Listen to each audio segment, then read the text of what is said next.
Hey, what is going on, everybody? Welcome to Upkick MMA, episode 176. I am Brendan. Bellator 286, Adam Borics taking on Patricio Pitbull for the belt.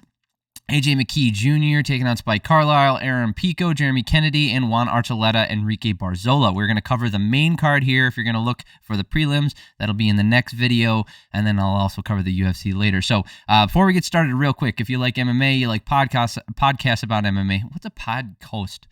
If you like podcasts about MMA, you like breakdowns, I do all that stuff here. Subscribe to the channel so you know the next video's coming out. I would really appreciate it. All right, let's get into the fights and let's talk about what happened here. Okay, Patricio Pitbull. Boy, this fight, you know what?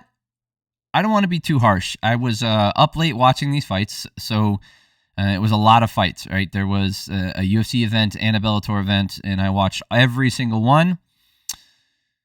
You guys let me know what you thought about the fight. Oh, also, if you're looking for a specific fight from the night, you want to see a different breakdown, timestamps are down below. I do that usually for the main cards in the UFC. I'm going to start doing it for Bellator as well. So, a couple interesting things I noticed. So obviously Pitbull getting the win here by unanimous decision. We'll go over that unanimous decision at the end. I kind of want to break it down round by round and kind of how Pitbull won this fight. I think Borics kind of lost this fight as well. You know how there's glass half empty, glass half full type of way to look at life and fights. You can say one guy lost instead of the other guy won. I think there was a combination of things here. Pitbull being very smart, taking his time, being patient, being the veteran he is in all senses of the word, and Borics not adapting to the situation at hand and going to a staple that cost him, I would argue, the opportunity to win the title. Not necessarily he would have won if he didn't make those mistakes, because obviously Pitbull could have capitalized on any other mistakes that might have been made. But we'll talk about that. Couple things I noticed. I wrote down, I was like, why is Pitbull getting booed? Did I miss something? And then I was like, oh, wait. They're in the hometown of McKee, who also fought on this card. We'll go over that. And Pitbull got the controversial win over McKee to get the belt back, and they're not fans of his. Okay, to start this fight out here, Borics he was not jabbing to start the fight. Neither guy really throwing anything significant. These guys were mainly landing leg kicks for a good two minutes of the first round, and then Borics goes for a flying knee. Pitbull counters by throwing two hooks. Neither one of them really lands, but because he stood his ground and didn't back up, Borics, when he launched himself forward, he ends up being off balance, right? He ends up being off balance, and during this exchange,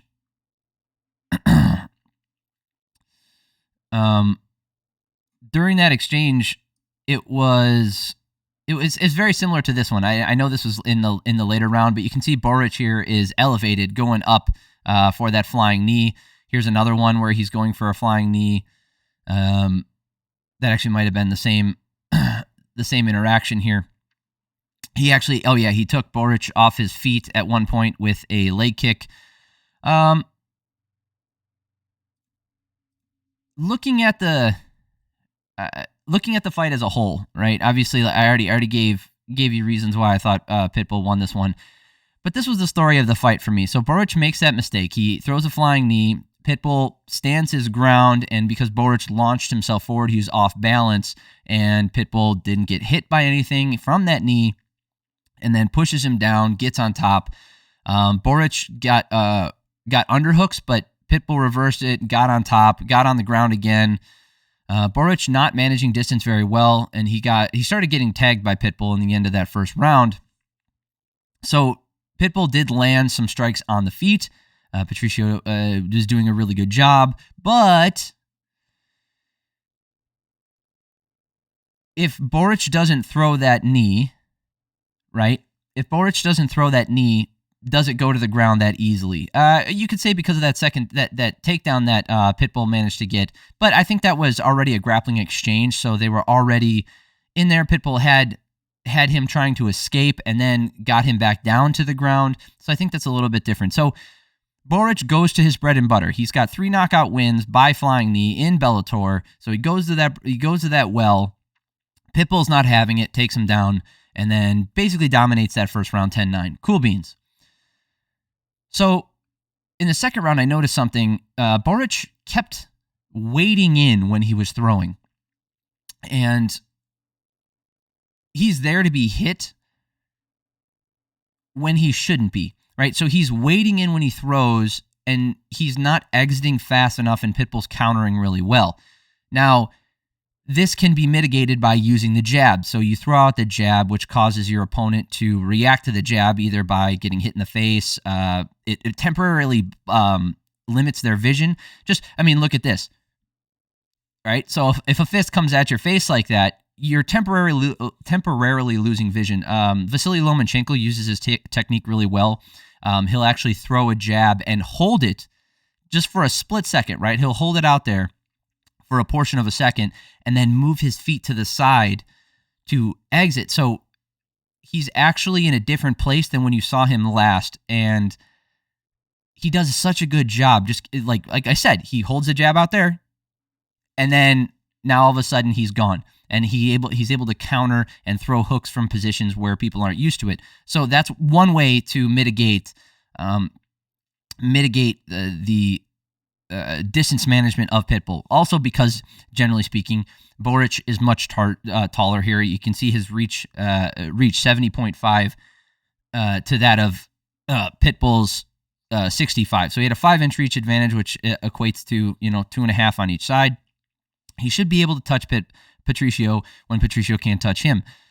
And I'm breaking all this down because I think there was a really missed opportunity from Borics to use that jab. So in the second round, Pitbull started landing better kicks. Like they were and that's the other thing he wasn't doing. Another way to manage distance, even as a taller fighter, but even as a shorter fighter, Pitbull was landing the leg kicks. And that's one thing that as a shorter fighter you can do, especially with a guy with a wider stance. You can land a leg kick even outside of that other fighter's jabbing range.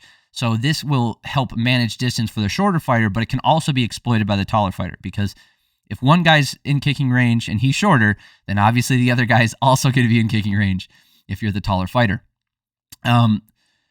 Later in this round, Borics finally started kicking, landing up the middle.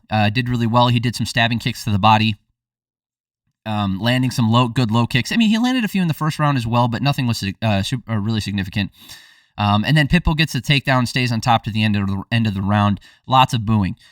This second round was a little bit better for Borics, but only near the tail end. He was very tentative, wasn't using good distance management, and Pitbull was exploiting that, and he was taking his time and being patient.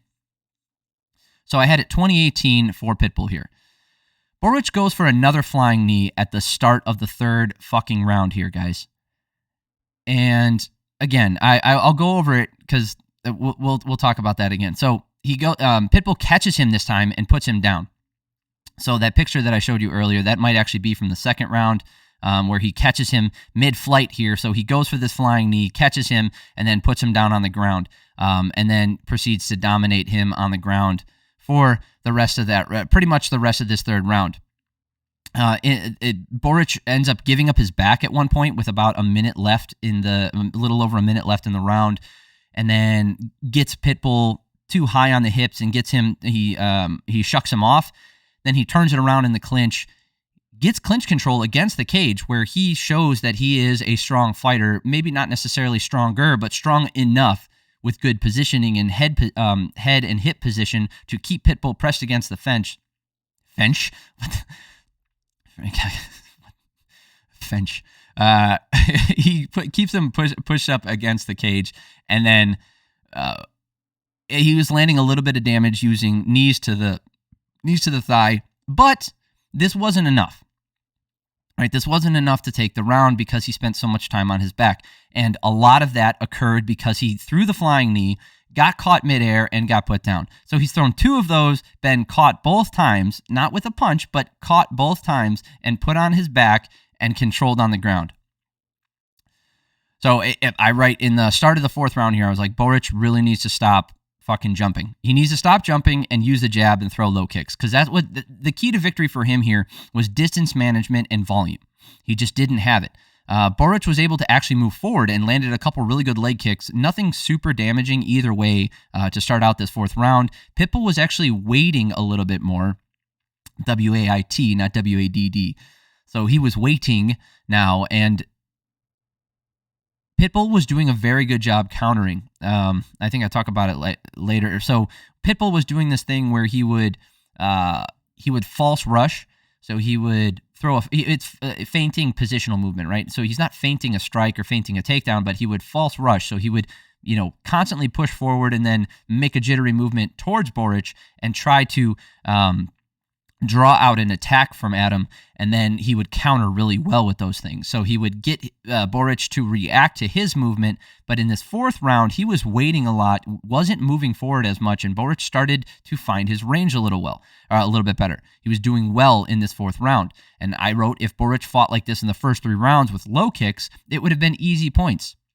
This was also not a good fight. Pitbull's left leg was really red, his forward leg, because he fights orthodox. He fought orthodox mainly in this one when they were in the stand-up.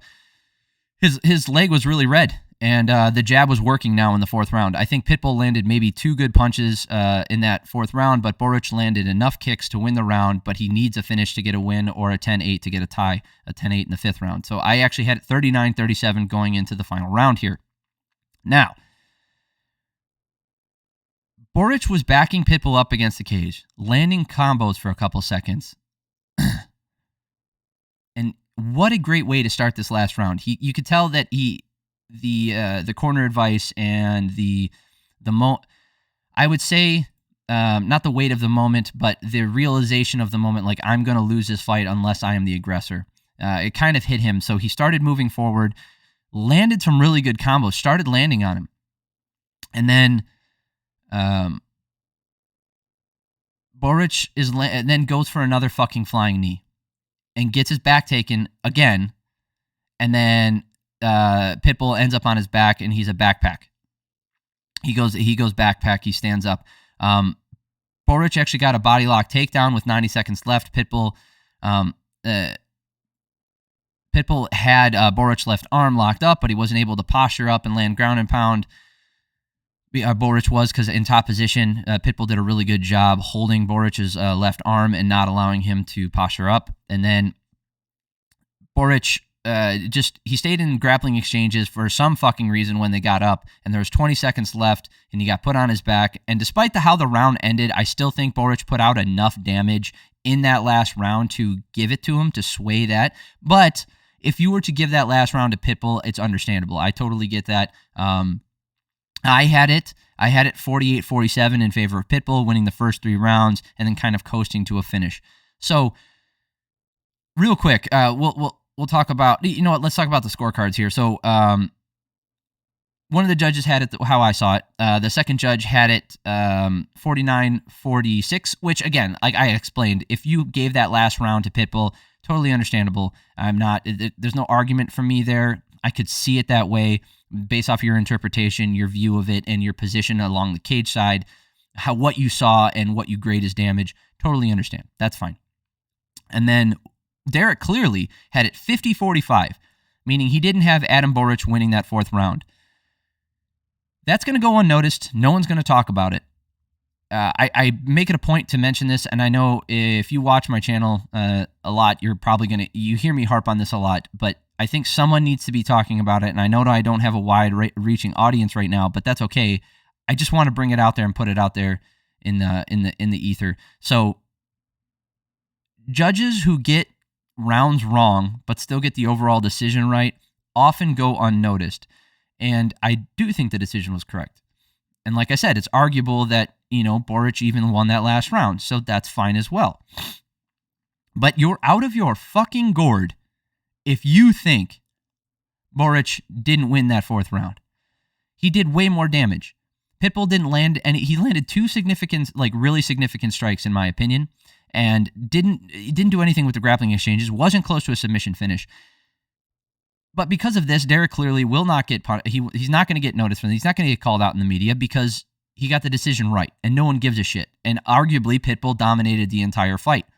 Like, you can say it from start to finish, Pitbull won that fight. So the overall arching narrative is still correct. But giving it 50-45, we can clearly see the ineptitude of certain judges making mistakes like this. Now, does it mean that he's a bad judge all the time? No, Derek clearly is very experienced. He's had a lot. I've heard his name a lot. Doesn't always get it wrong. Just like Sal D'Amato doesn't always get it wrong. I mentioned that, I think, last week, maybe 2 weeks ago. Sal D'Amato got a decision correct, and no one's talking about that either. So I'm going to try to make it a point when these judges get the decisions right. Also, the guy next to Pitbull, I think he's the striking coach with the fucking glasses, will not shut his fucking mouth, man. The guy, he's a mouthpiece for all of the fighters that he trains. He talks for them. There's another promoter in Brazil who does that shit.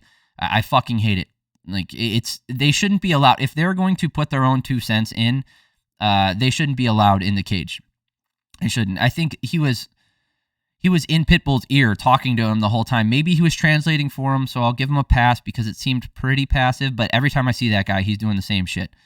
So, with my little rants out of the way, I have another one coming up. Sorry about that. This is an excellent example, in Borics' case, of going to the well too many times. Being too comfortable with your technique. And the last thing I would say is being a victim of your own success. So I mentioned, right, and I showed you pictures. Every time he threw a flying knee, 3 of them, he was taken down. Every time he was taken down, he was controlled on the ground, and he lost valuable seconds there. Pitbull didn't do a ton of damage on the ground. Pitbull wasn't, he got the back and he was going for submissions, but Borics defended really well. But defending doesn't get you... Defense is its own reward. You don't win by playing defense. Defense. I said that weird because I was going to say defensive. Borics is really talented. He's skilled. He has... his cardio's great. He has his tenacity is amazing. His work rate is usually really good. It was not in this fight. If I had to make a criticism, it would be his inability to read the situation and make adjustments on the fly. Like I said, the 3 weaknesses, right? Being a victim of your own success, being too comfortable in your own technique, and going to the well too many times. It's not just this fight. He's got 3 wins via flying knee knockout. If you're so comfortable in that you can throw that and regularly land it, and not just regularly land it, but you're ending fights and winning and you get the title opportunity because you've won fights via flying knee, I totally understand. So I'm not going to criticize the guy for throwing a flying knee in the first round. If that lands, he knocks him out. We're telling a different story here, right? So, and he throws something he's comfortable with. He lost the round, but he didn't take a ton of damage because of it. Understandable. I totally get it. Now, it cost him a round. Then he throws it again in the 3rd round, or the 4th round. It doesn't matter. He throws it again, and he gets taken down again. Now, this is armchair quarterbacking. And Monday morning quarterbacking here, looking in hindsight, and obviously from a guy who's not in there. I'm not in there. I'm not able to make those decisions. I wouldn't be able to do what he's doing to begin with. So this isn't coming from this is not a criticism of him as a fighter in general or his abilities in general. Nor is it as a criticism of him as a human being. It's an observation that I made. If you are to make a mistake once, it's forgivable. Especially when you mitigate that with by not taking a lot of punishment. Totally fine. Second time, and you get taken down super easily, and you can see that it didn't work. And again, he didn't take a lot of damage, and he manages to weasel his way to the end of the round. Fine. I'm okay giving him a pass for those first 2 times. Like I said, it's been a really successful technique for him. But that 3rd time in the 5th round, I know I gave him that 5th round anyway. But this is the problem. He went for it a third time. And you could say, oh, he's going for broke because he knows he needs a win. It didn't fucking work. He didn't set it up. He didn't do it. It's not working, man. And he did it after things that he started to do were working. He was throwing combinations. He was using the jab. He was using low kicks. He was pressing Pitbull against the cage. He was landing damage. Keep fucking going, man.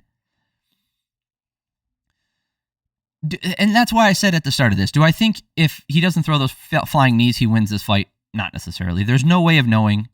Pitbull's an excellent fighter. He probably would have found other openings and way to get it to the ground, at least in the first 3 rounds, and putting those in the bank and then riding out the finish like he did. So it's not to say Borics would have beat him. But his opportunity to beat him, I argue, would be a lot greater if he didn't attempt those second 2 knees. I give him a pass on the first one. He tried it. Didn't work. But it's fine. Anyway, great win for Pitbull. I don't know who he's going to end up fighting next because Pico got injured, but which we will talk about. And I don't know.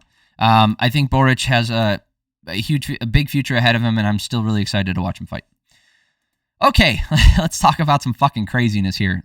Spike Carlyle taking on AJ McKee. Boy, oh boy, this was like the first round. Kind of, it doesn't taint it. That's not the right word. It kind of colors your view of the fight in a different way because. Holy shit, Carlyle came out hard.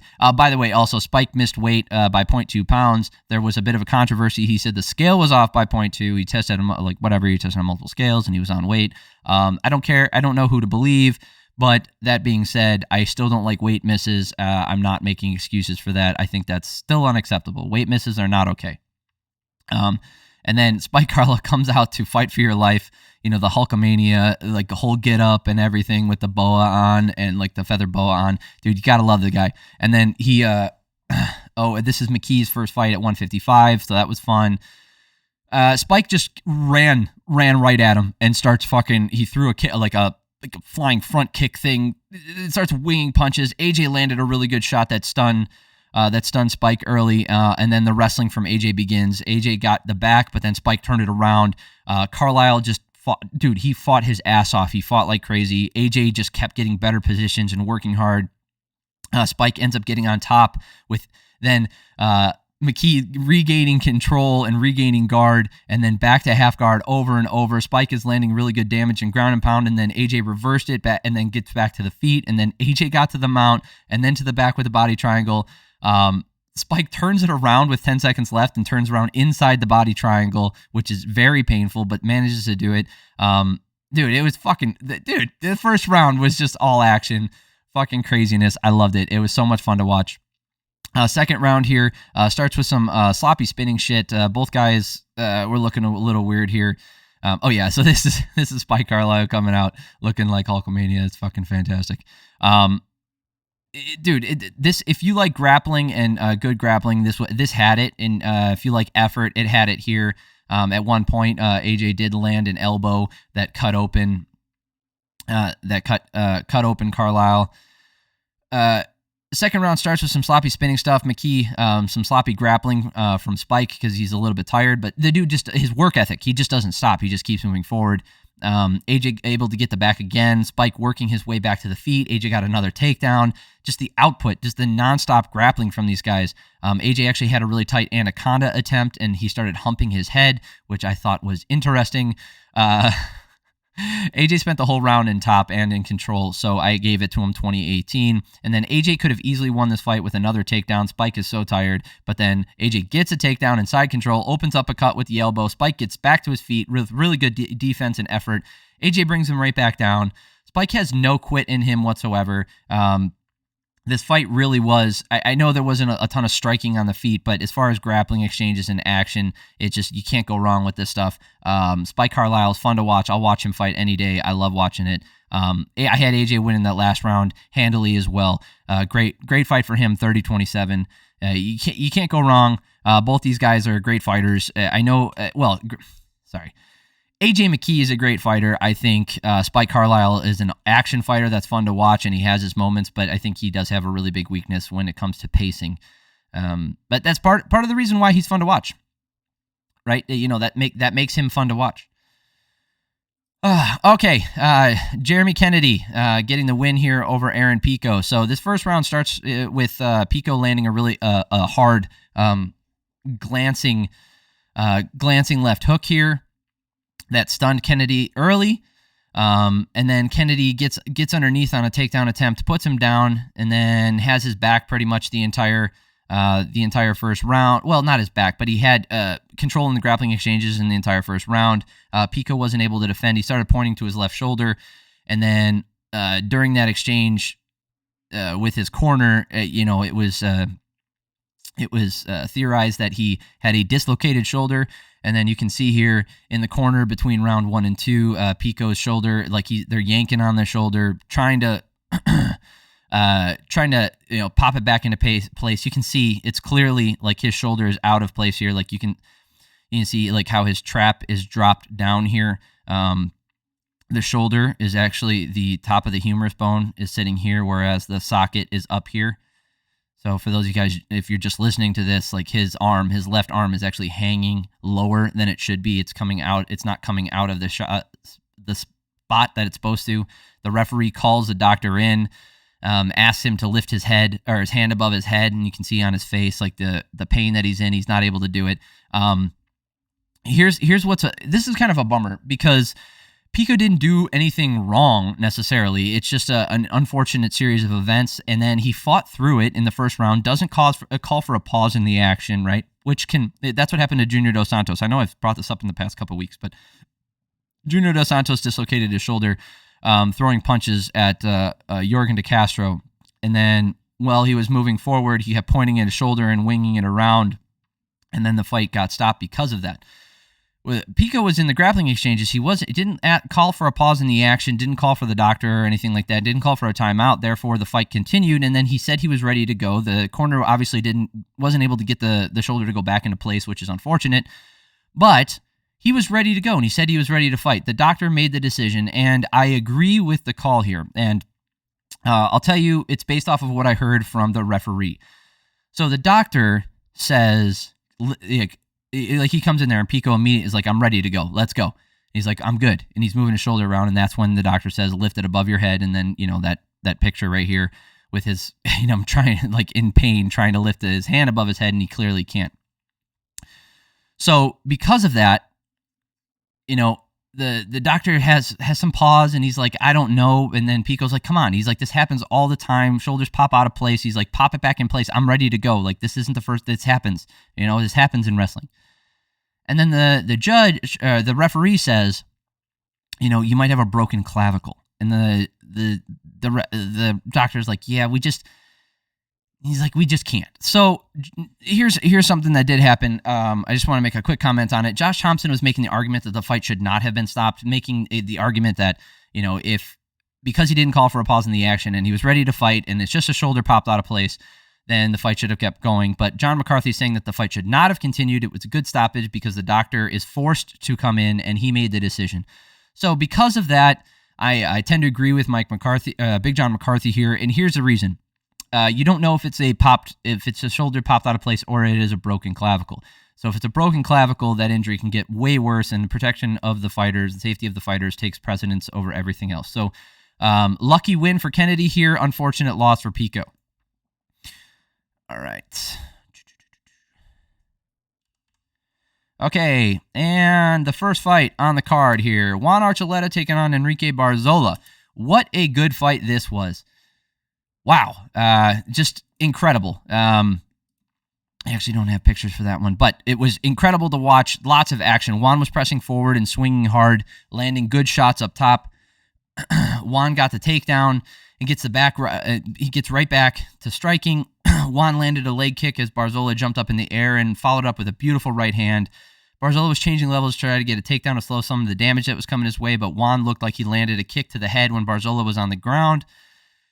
Luckily, it didn't because Barzola blocked it with his arm, so it wasn't a legal strike, even if the intent was illegal, so it doesn't matter. 10-9 going to Juan, way more damage. Now, Juan was moving really well laterally, mixing up the takedown attempts with the striking. Barzola was moving forward through all the striking, and now Juan was going for the takedowns because he was clearly getting a little bit tired on the feet.